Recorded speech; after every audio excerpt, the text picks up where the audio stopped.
हरि ओम स्वामी समर्थ म्हणा,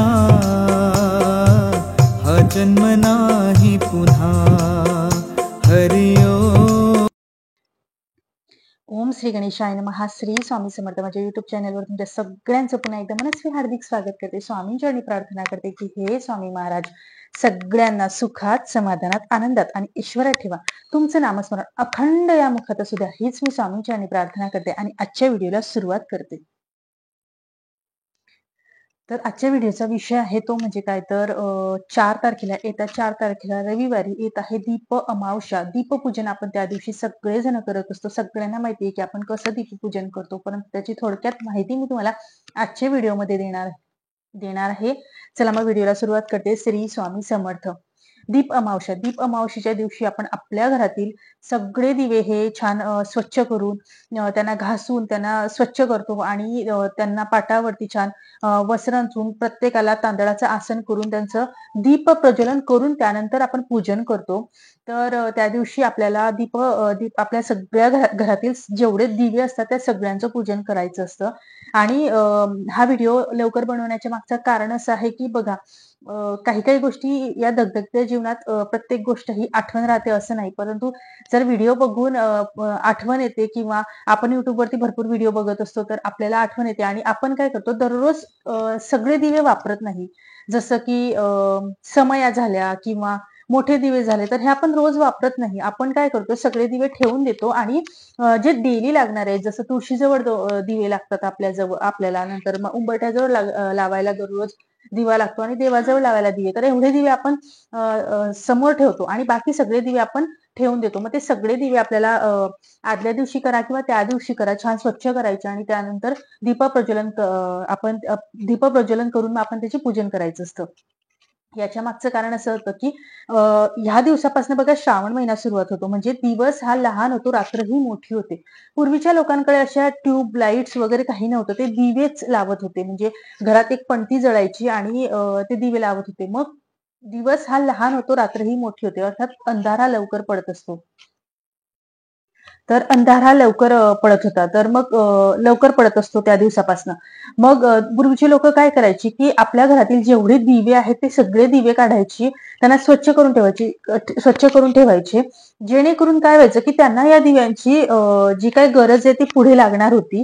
कारण अर्थात जर लवकर अंधार पडतोय तर त्यांना ते दिवे म्हणजे जास्त प्रमाणात लागणार होते। तर पूर्वी ह्या लोकांनी जे म्हणजे लावलेलं आहे ते आताही आपण पाळत असतो काही काही गोष्टी। आणि दीप अमावस्येच्या दिवशी तर दीप प्रज्वलन आपण त्या दिवशी दीप प्रज्वलन करून दीपपूजन हे आपल्याला त्या दिवशी करायचंच असतं। आणि आपले सुद्धा म्हणजे श्रावण महिन्यापासून खूप सण सुरू होतात, सण म्हणजे खूप सण येतात, मग आपल्यालाही खूप दिव्यांची गरज लागते। मग आपण जर हे दिवे स्वच्छ करून ठेवले किंवा घासून ठेवले तर आपल्यालाही त्या गोष्टी म्हणजे आपल्याला जे काय आपण पूजन करणार आहोत किंवा आपल्यालाही खूप इझिली जातं ह्या गोष्टी करायला। मग त्या दिवशी काय करायचं, आपल्या घरातील सगळे लाईट, सगळे दिवे हे सुरू ठेवायचे, अंधार कुठेही करायचा नाही। आपल्याला त्या दिवशी सगळ्या घरातील लाईट दिवे तर सुरू ठेवायचे, परंतु आपल्याला गॅस शेगडीचंही पूजन त्या दिवशी करायचं आहे। तर गॅस शेगडीचं पूजन कारण तिथे सुद्धा आपलं अग्नी प्रगट होत असतो आणि आपण त्यावरती अन्न शिजवत असतो, तर आपल्याला गॅसचं सुद्धा पूजन करायचं आहे, तिथे दिवा लावायचा आहे। त्यानंतर पूर्ण घरामध्ये जिथे जिथे जसं आपण उंबरठ्याजवळ दिवा लावतो, तुळशीजवळ दिवा लावतो, तर तसे आपल्याला दिवे तर लावायचेच आहे, परंतु जे काही सगळे दिवे आहेत त्यांना आपण छान एका पाटावर ठेवून त्यांचं पूजन हे करायचं असतं त्या दिवशी।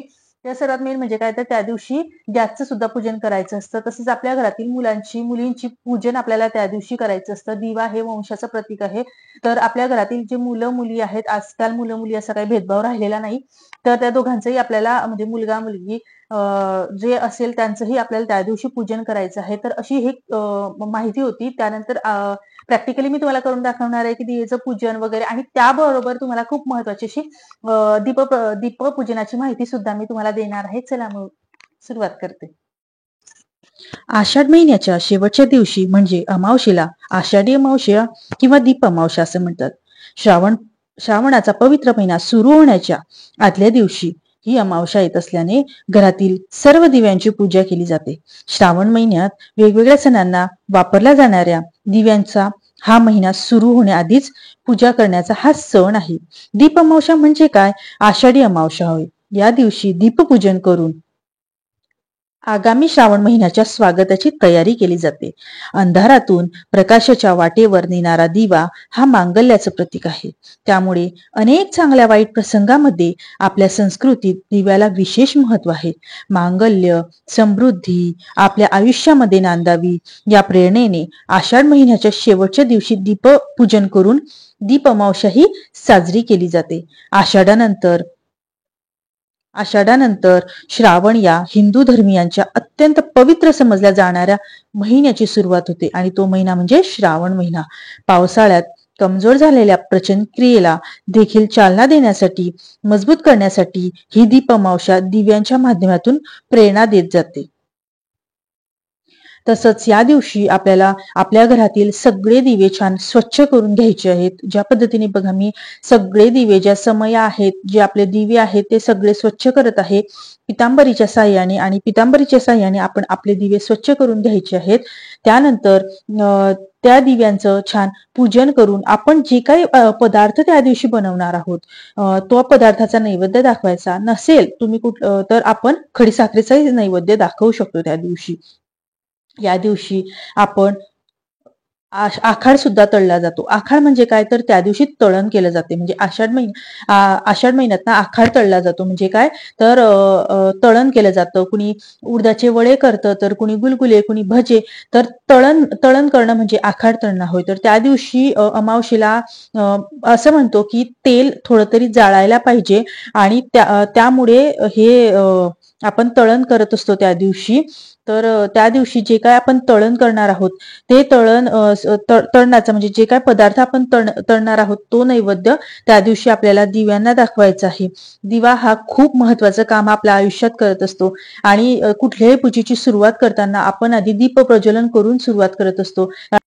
अग्नीच्या साक्षीने आपण पूर्ण पूजेला सुरुवात करत असतो. म्हणून पूजा करण्याच्या आधी आपण सुरुवातीला आपण दीप प्रज्वलन करत असतो आणि त्यानंतर पूजेला सुरुवात करत असतो. त्यानंतर बघा ह्या पद्धतीने मी सगळे दिवे असे छान मांडून ठेवले. मी इथे दिव्यांना तांदळाची आसन नाही दाखवलंय, परंतु आपण जेव्हा पूजन करतो तेव्हा प्रत्येक दिव्याच्या खाली आपल्याला ही तांदळाचं आसन करायचं आहे. आता बघा समई आहे, तर समईमध्ये तुम्ही एक वात सुद्धा लावू शकता किंवा या पद्धतीने ज्या 5 दिवे असतात किंवा 7 दिवे असतात तर तुम्ही 5 पूर्ण वाती प्रज्वलित करा किंवा एक वात जरी प्रज्वलित केली तरी चालते.